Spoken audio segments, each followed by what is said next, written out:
అదే మీ నెట్వర్క్. అలాగే ఎంతమంది అంటే అంతమంది వస్తే మీ నెట్వర్క్ కాదు. నిజంగా చెప్తున్నా, అలాంటి వాళ్ళని నమ్మండి, వేరే వాళ్ళని నమ్మొద్దు. ఎవరైతే 100 PO పెడుతున్నా అతన్ని నమ్మండి, ఎవరైతే 40 PO పెడుతున్నా అతన్ని నమ్మండి. ఫోన్ చేసి ఈ నెల నేను కొనలేకపోయినాను, నెక్స్ట్ మంత్ కొంటాడు, ఈ నెల కొంటాడు, మళ్ళీ ఆయన కోసం టైం వేస్ట్ చేయొద్దు, ఆయన కోసం టైం వేస్ట్ చేయొద్దండి. ఎవరైతే 100 PO పెట్టినారో వాళ్ళ దగ్గర ఇంకా అండర్లో నెట్వర్క్ రావచ్చేమో, ఎస్ఆర్లో. కాబట్టి అక్కడికి వెళ్ళి పని చేయండి, లేదంటే కొత్త నెట్వర్క్ ఎత్తుకోండి.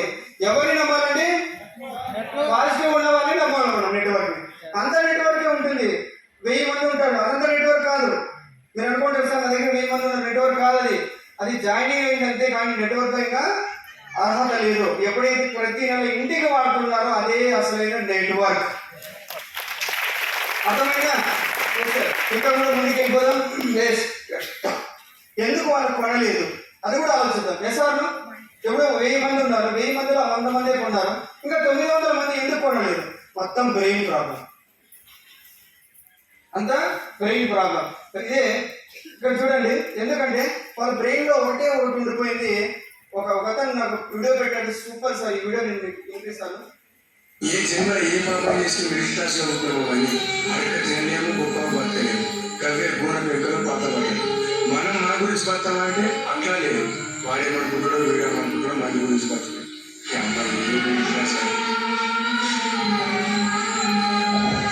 విన్నారా? వాడేమనుకుంటాడో వీడేమనుకుంటాడు. అందుకే వాళ్ళు ఎక్కడ బ్లాక్ అయిపోయినారంటే ఒకటే కంఫర్ట్ జోన్.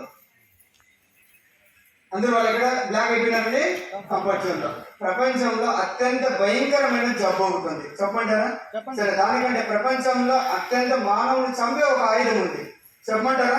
ప్రపంచంలో మనిషిని జీరో చేసే ఒక పెద్ద ఆయుధం ఉంది, చెప్పమంటారా? ఎస్ఆర్లో ప్రపంచంలో అత్యంత భయంకరమైన విషసర్పం ఉంటుంది, చెప్పమంటారా? ఎస్ఆర్లో ఆ విషసర్పం ఏదే కాదు, ఇదేనండి. ఏదండి? ఏముంది ఇక్కడ? Comfort zone, dangerous zone. అదేం చేసిన మా నాన్న ఈ షాప్ లోనే ఉన్నాడు, నేను ఈ షాప్ పెట్టుకునే బతుకుంటా. Comfort zone. కొంతమంది మా ఆయన 20,000 వస్తుంది లేక మాకు సరిపోతుంది, సర్దుకొని బతుకుంటాం. Comfort zone. బయటకు వచ్చి పని, అయ్యో నాకు మంచి జాబ్ వచ్చింది, 25,000 ఇస్తారు, నాకు ఇంకేం కావాలా, నాకేమొద్దు. Comfort zone. ఇదే కంఫర్ట్ జోన్ లోనే అందరూ బానిస అయిపోయి, అదే తాగుడు బానిస అయితే కూడా మేలు మార్చచ్చు, కానీ కంఫర్ట్ జోన్ బానిస అయిన వాళ్ళు జీవితంలో ఎవరు మార్చలేరు. ఇంతకుముందు చెప్పాను, 10,000 కనీసం ఇంట్లో గడవడానికి కూడా రాదు, నువ్వు 10,000 కోసం ఎందుకు ఫిక్స్ అయ్యి ఎక్కడ కూర్చున్నావు? 25,000 శాలరీ వస్తుందని చెప్పేసి 25,000 30,000 ఎలా నిలబడగలుగుతున్నావు? ఇది కంఫర్ట్ జోన్. ఇప్పుడు వెళ్ళి మన వెస్టేజ్ గురించి చెప్తే ఈ డ్రామాలన్నీ చెప్తారు. సార్, ఇది కంఫర్ట్ జోన్ చాలా ప్రమాదకరమైంది.